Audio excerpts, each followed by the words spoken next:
transitioned my career out into technology and have been working in startups for the last few years, around about 7 years, predominantly helping businesses grow and helping businesses adopt emerging technology.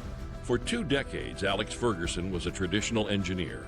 Now he operates on the frontier of artificial intelligence, guiding businesses through a landscape of unprecedented opportunity and risk. So for every free platform that I'm aware of, the data that you put into it is no longer yours and will be used for retraining in the future. In the rush to innovate, employees are using tools that may expose sensitive company information. The cost of convenience could be your most private data. We're coming to a time where it's almost impossible to discern a real video from a fake video, a real voice from a fake voice. The line between reality and digital fabrication is blurring. In an era of AI-powered deception, trust is becoming the most valuable and vulnerable asset. Alex, for anyone who doesn't know you, can you tell us about who you are, what you do? Well, I've been in the engineering industry for, more than 20 years now. Actually, I graduated from UQ with a degree in aerospace, and ironically never worked in that industry, but worked in every other industry you could think of, whether it's road, rail, buildings, data centers, telecom, and now AI. And I guess it was about maybe 10 years ago when I realized that the traditional engineering that I'd been involved in didn't innovate as quickly as I hoped to. And so I transitioned my career out into technology and have been working in startups for the last few years, around about 7 years, predominantly helping businesses grow and helping businesses adopt emerging technology. Yeah, that's a great career path. And I guess what you've learned from what you had done previously led into that. Was there a specific aha moment, or were you watching a video and saw someone like an Elon Musk and thought, that's cool, I got to do that? Oh, look, I saw rockets going up into the sky. And from a very early age, I've been one of those tinkerers who love playing with tools and love pulling things apart and putting them back together again. I entered a career in engineering with those kind of aspirations of designing things and building new things. And my transition into technology and into building software really was that core sort of inflection point where it was more deliberate about building new things rather than having kind of incremental improvements to how we do things, building something completely new from the ground up.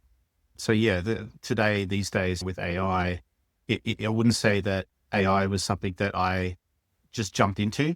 It's something that I guess as a result of university and a result of coding throughout my career and looking at ways to optimize things, that I naturally fell into learning about machine learning, learning about image recognition, applying those to projects. And then in the latter few years around LLMs and generative AI, looking at how we can kind of build solutions that leverage that technology.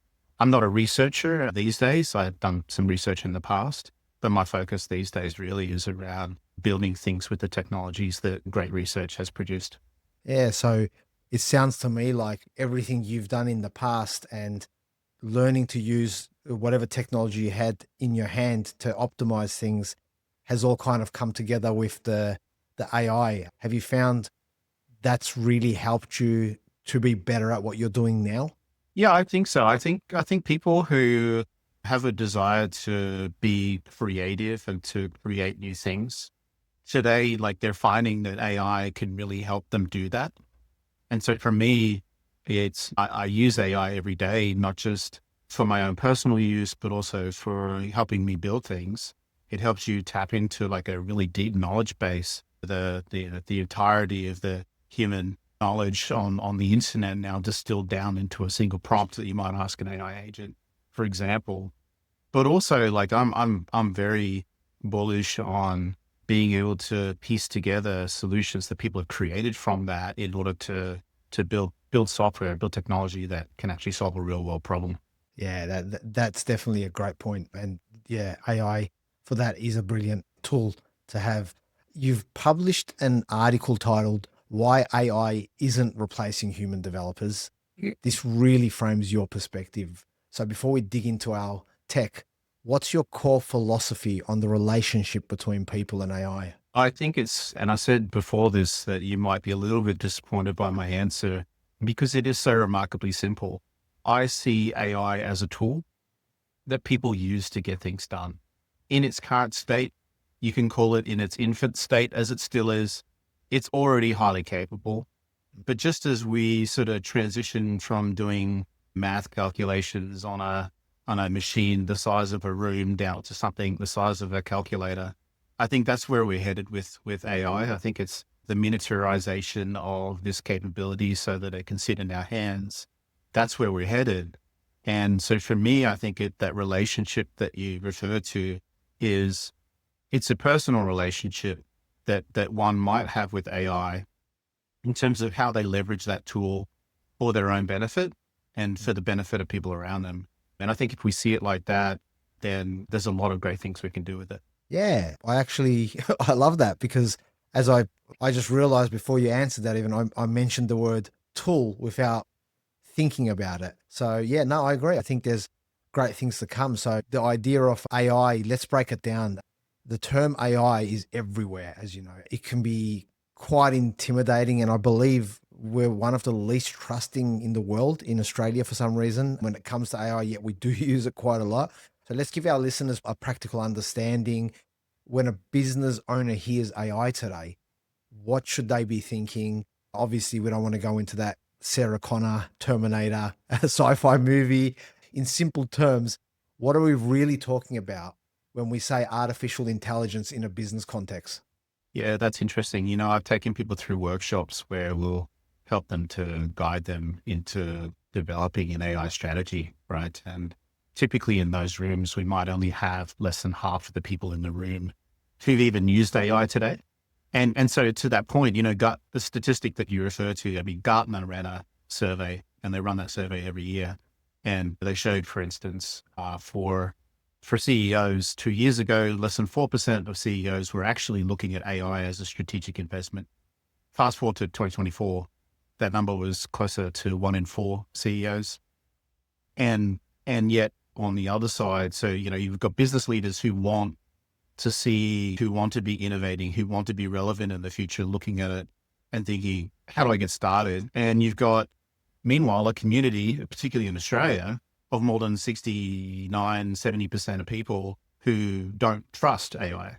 So we're at conflicts here between the business who needs to innovate and the employees and even customers who don't want to have anything to do with that innovation or are very skeptical about it. Mm. So I think that the challenge for business is to find, amongst the literally thousands of things that you can do with AI. Mhm. And I know that because we run workshops and we'll see in a room of 8 people, we could have at the end of the day, 200, 300 ideas in a single business where you can employ AI to solve problems, real world problems. But it's about focusing on the right problem. Mm. And when we talk to people about AI, quite often what I say to those people who are kind of trying to understand, well, what is it? How does it work? And especially for non-technical people, the way that I approach that is to say, well, imagine if you had a recent university graduate join your business, Mm. and they might have already in their head a whole bunch of knowledge that Mm. has been baked in through maybe 20 years of education or however long they've been in school, but they have no real world practical execution skills. And so you have to teach them. They know nothing about your business. So Mm. you have to teach them. And so we have the ability today to take information about the business and give it to AI so that it has that contextual awareness of what's happening in your business or how your business operates, to then be able to say, okay, well, based on, you know, all this other stuff, but here's the stuff about me that's important, right? This is my business stuff. This is my CRM stuff. This is my customer database, or here's my jobs database, or whatever it might be. And then allow the AI to do one or more tasks based on that Mm. information that it has available to it. That could be as simple as just to send an email to all of our contacts, right? And so if you think about it, whatever you could give to that graduate, whatever work you could give to that graduate, you can give to an AI today. You can ask them to generate a first draft of your blog post. or you could get it to actually review that blog post, but as an expert on some compliance related matters, that it has access to either internet resources or its own knowledge base in order to do that analysis and come back and provide feedback to it. And because you can do those two things, you can actually stitch those two things together, because we've been able to do automations for donkey's years, right? So now we're not just talking about having an AI chatbot.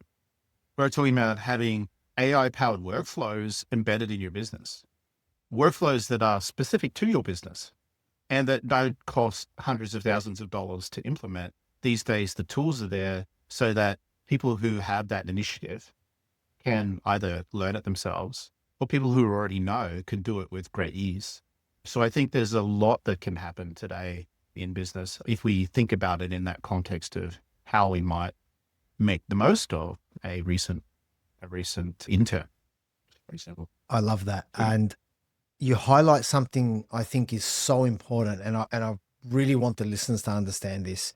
You mentioned that you do the workshops, right? And you're getting 200-300 ideas just in one simple workshop, so they're getting aha moments clicking into their heads.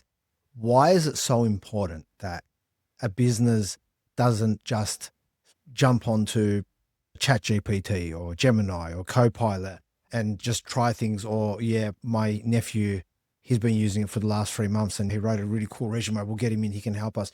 Why is it so important for a business to do, if you like, what you suggested, a workshop for AI before they actually implement it?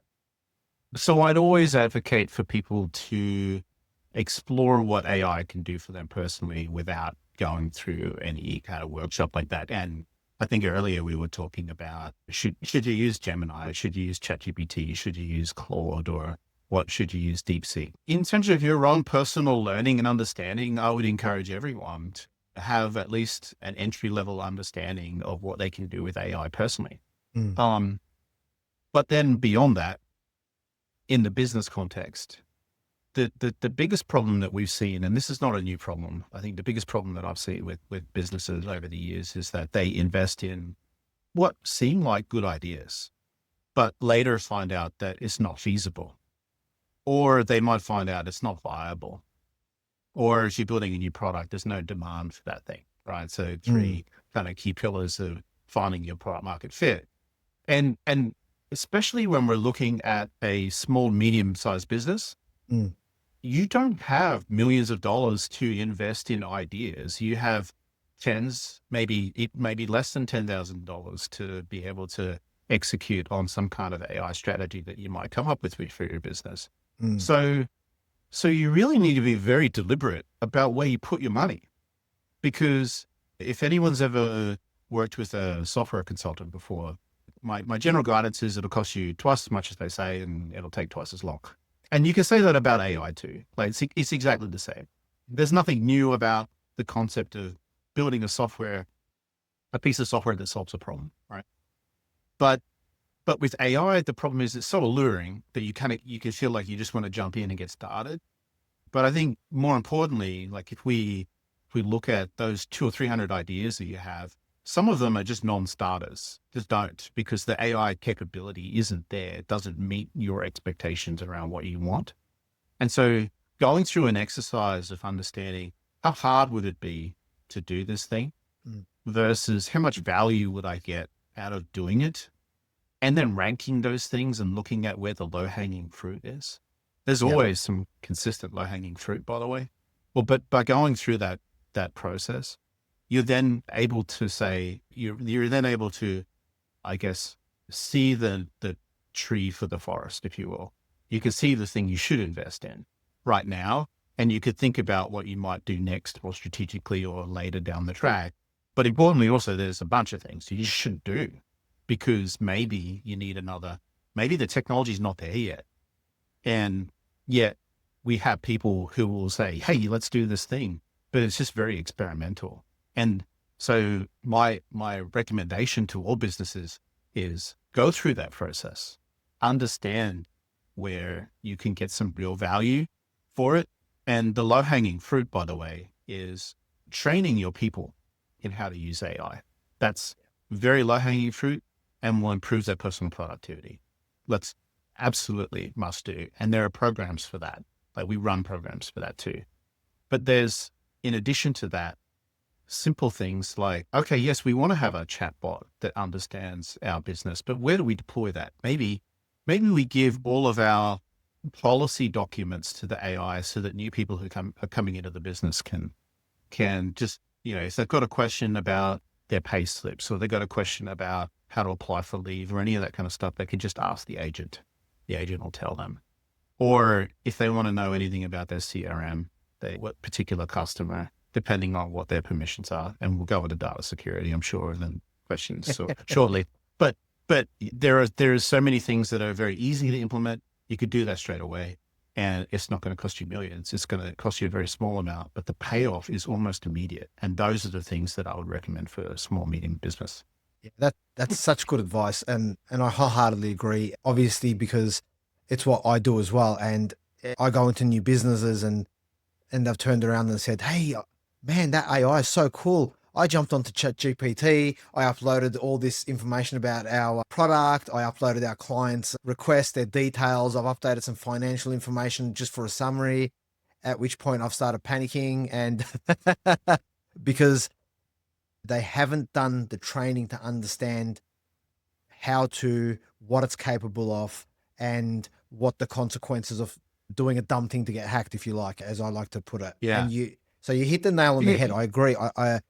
By a business, doesn't matter whether they're a one-man band or whether they're 100 people or interstate, international, to get the proper understanding up front for a cost of one training session with your main people is going to save you so much hassle, so much pain. Because as you said, I want this AI to design this cabinetry for me and do this. And you're like, that's kind of not possible at the moment. It is, but it's not there.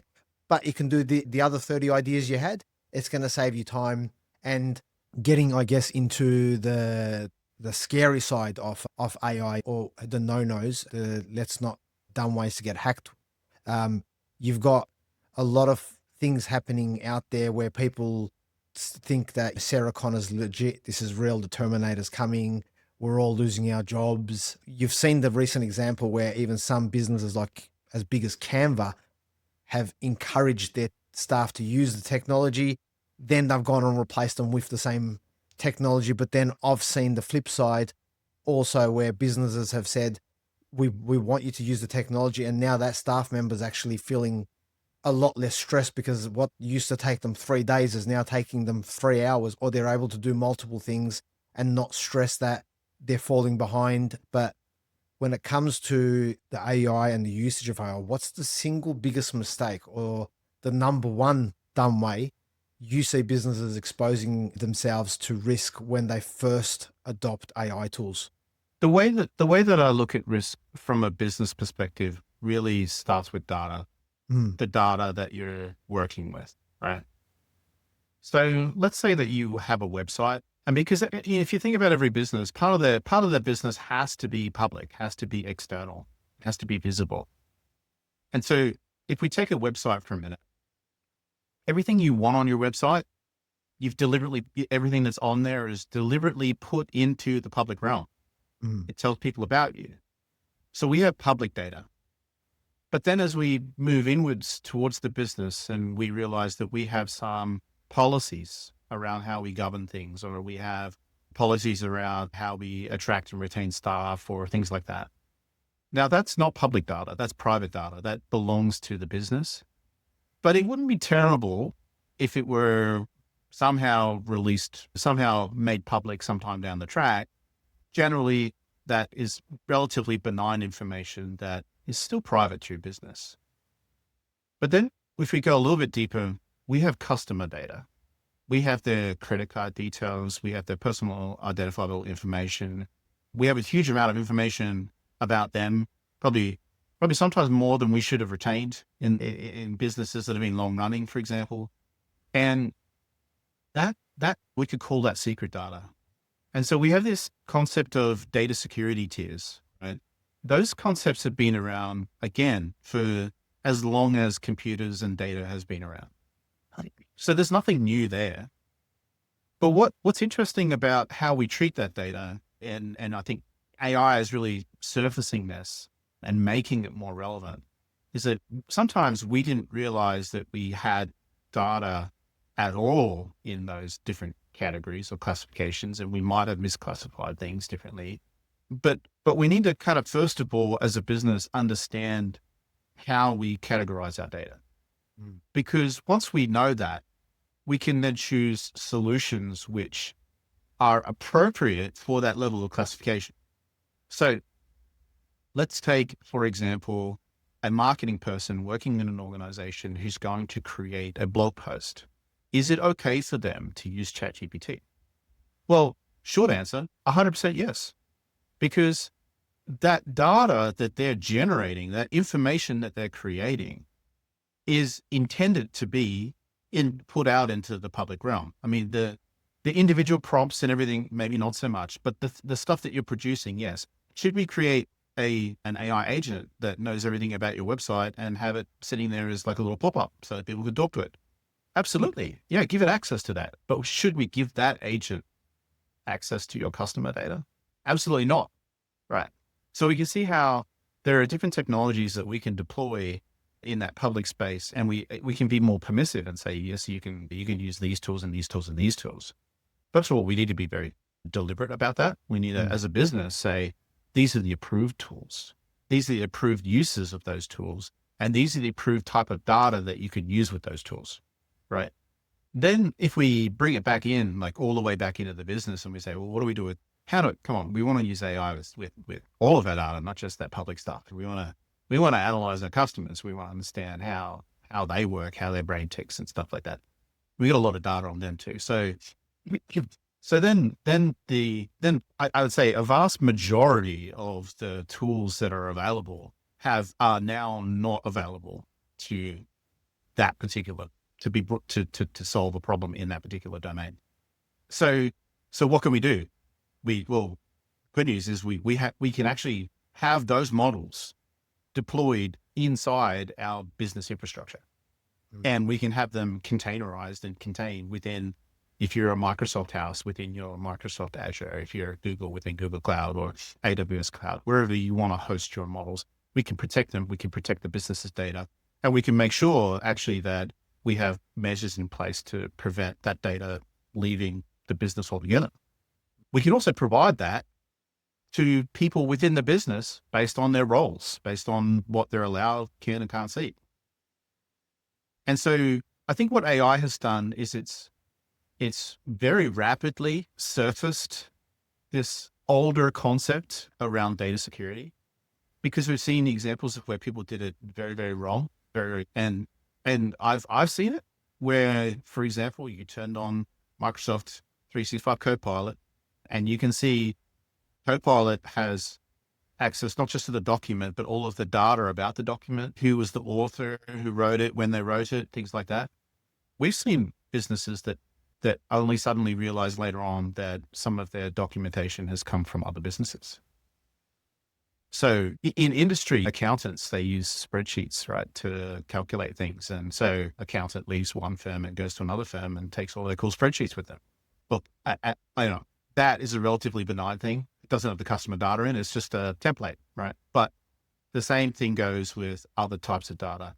It can surface the fact that people have access to data that they shouldn't have access to, because Copilot will just find anything, anywhere that you have access to. And so if for some reason you were able to see a document in a folder that you didn't know about, and that document contained all of the business strategy, and you're just an intern, well, then it's going to show you the business strategy. And so it just brings us back to good practices around sort of keeping your data in the right silos, in the right locations, and with the right levels of access, but also choosing the right tool for the job.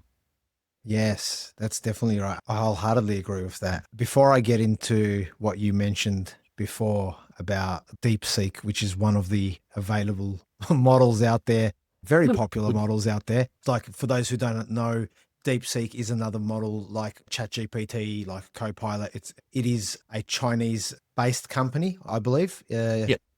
But And it's just a going reasoning with, model too, so it can think over its answers before it gives you an answer, just like the recent GPT o3, o1, those kind of models. yeah, Yeah. what's the danger right now though?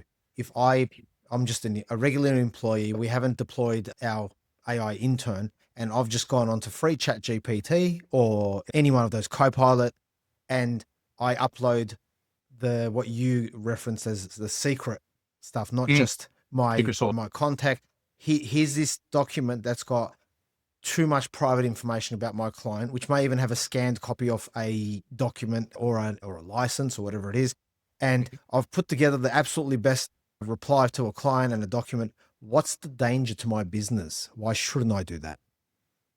Well, so let's imagine, because I'll clarify the situation too. Also, there are free versions of those platforms where you don't have to sign up and you can just use them. And there are paid versions. And so there's a very different risk profile depending on which one you are. Mm. But let me jump onto the free one first, because that one will be the worst scenario for you. So for every free platform that I'm aware of, the data that you put into it is no longer yours and will be used for retraining in the future. So whoever's information you just threw in there has now become part of a larger training set that will be used for retraining in AI sometime in the future. And so go and check out the T's and C's. I'm sure, depending on which platform you're using, if you're not paying for it, as the saying goes, if you're not paying for it, then you are the product, right? So if we go back then to the paid versions, so and let's pick on ChatGPT for a minute. So if you pay for ChatGPT Plus, there's an option that's turned off by default, which allows you to keep all of your conversations private. As I said, it's turned off by default. So you need to go find it, turn it on to make all your conversations private. Then we fall back to, do we trust OpenAI to not use the data that we just uploaded to those chats? And so it really becomes a trust game. So if you can trust ChatGPT with the information that you've given it on the proviso that you've ticked the box and said, I don't want you to use this for training in the future, then in principle, you could say, well, that would be okay for private data, not secret data. And so uploading someone's bank account details, no, absolutely not. But writing a proposal to a client, sure, so long as there's not any kind of personal identifiable information in there. So the worst case scenario is also, as a business, let's say you haven't given your people any tools whatsoever. Well, the interested among them will go and find a tool to use. You better hope they're paying for it, because otherwise your data is now Claude's data or OpenAI's data or whatnot. I will clarify my position on DeepSeek, by the way. So if you are using the mobile app on DeepSeek, it's worse than TikTok in that it is collecting so much data about you, and all of that is going overseas. Now, you would say, for many people, who cares? What does it matter? It's also a tool that is used to, and it's a very heavily biased model, and it's a deliberately biased model, and it's deliberately biased towards a political agenda. And so where I'm at in terms of my thinking around AI models is, people should have access to a model that is as least biased as possible, and that is as neutral as it can be.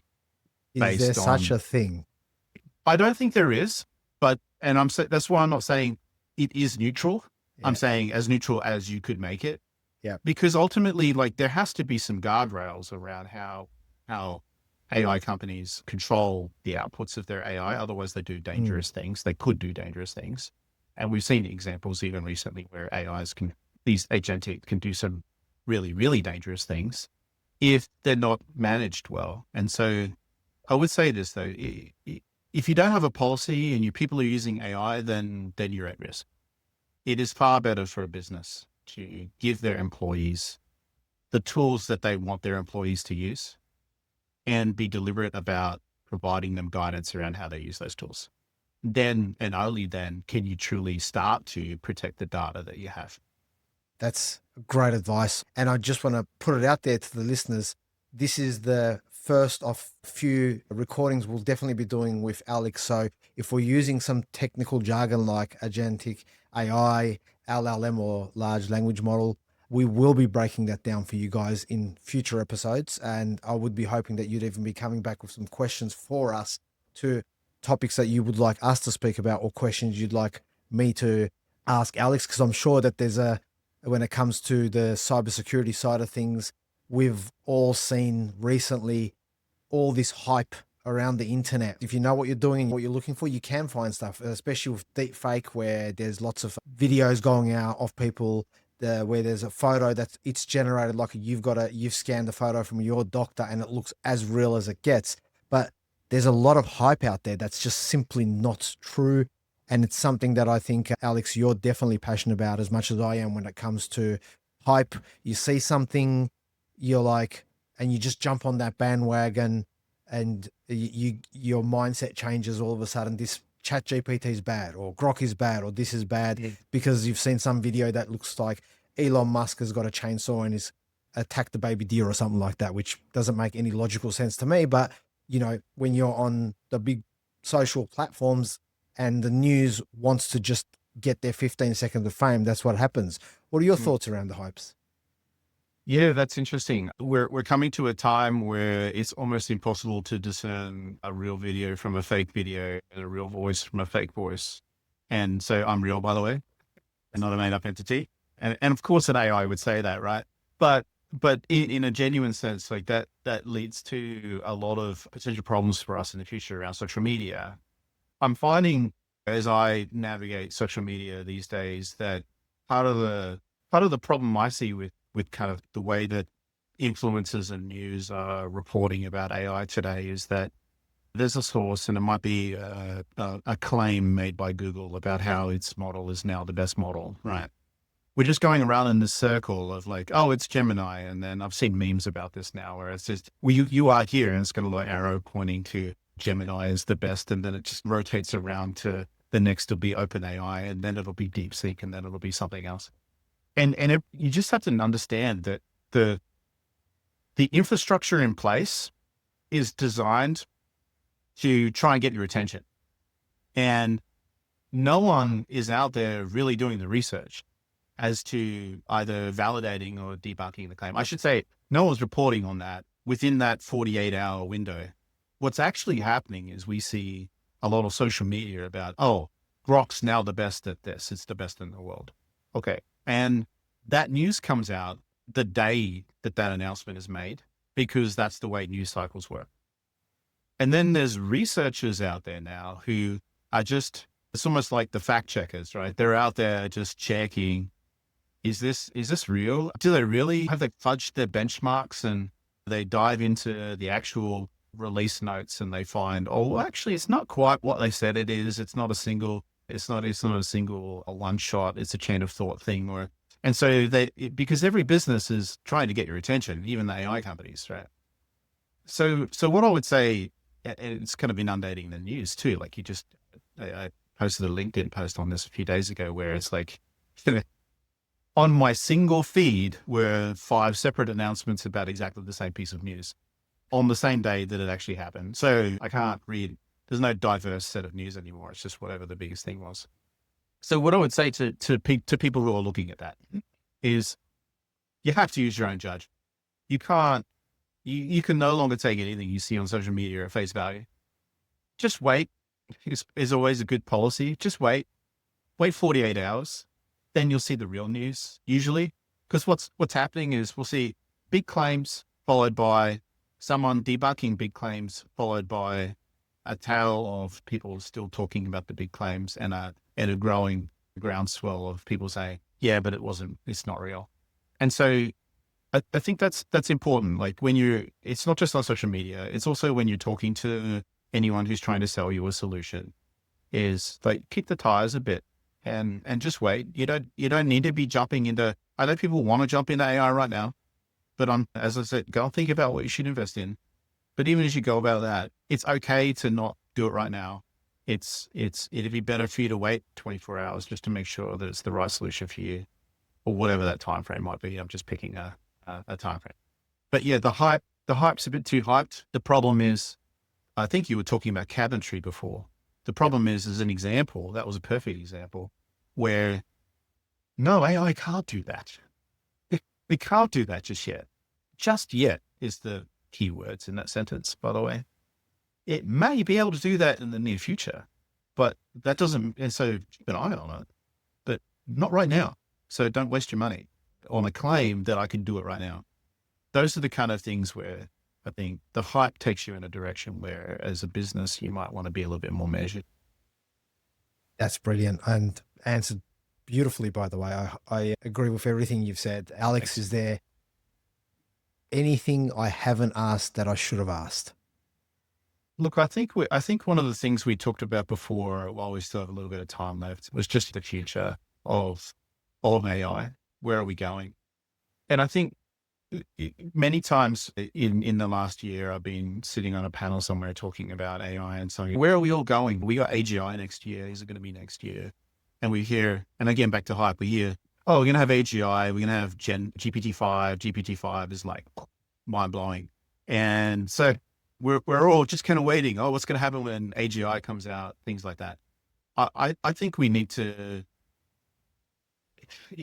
there's so much going on today. You could go on and you can see thousands of different products being built around AI, and they're all solving a specific business problem. And for anyone who gives you a prediction about AGI and where we might be with that, I think one single prediction is not enough for us to, like, I've seen podcasts and YouTube videos talking about the utopian future and others talking about the dystopian future. And to be honest, the answer for me is the future will be what we design it to be, or what we allow it to be, if that's the case. And so where we go to is, I back again to hype. I would say anyone who's hyping up a particular future around AI clearly has an agenda. But anyone who I see taking a deliberate approach to how they might navigate towards a better future rather than a worse future, like, those are the people you should be listening to. Those are the people you should tune into and hear about what their thoughts, because they're the ones who are going to go, oh, that's just hype, and oh, that's not. But there is more than one potential future for us. And there's this really, we have ourselves to, I wouldn't say blame, but we have ourselves to take responsibility for how we get there. And so in a future episode, I think it would be really great for us to talk about the ethics around AI and how we can make ethical decisions in our journey towards AGI and then beyond. That was awesome. Thank you. Alex, I want to say thank you. Thank you for the invaluable information you've given, advice you've given, not just to us on our podcast and our future podcast, but the fact that you spend the time on these panels, the fact that you raise your voice, what I believe to be for the right reasons and not just for an agenda or a hype you're trying to create yourself, for helping businesses in using AI, growing. That includes me as well, for everything you do. I really appreciate it. I think our listeners will appreciate it, our current podcast and all our future podcasts. And again, I'm putting it out there to the listeners. If there are things you would like to understand, you would like to know, you have questions, please reach out to Dumb Ways to Get Hacked. And also, Alex, how can people get in contact with you? So I lead a business called Ology Consulting, and our website is ologyconsulting.co. And you're welcome to visit the website. There's a contact page there. You can contact us there, or alternatively, you're welcome to just connect with me on LinkedIn. Perfect. Thank you, Alex. Thank you very much.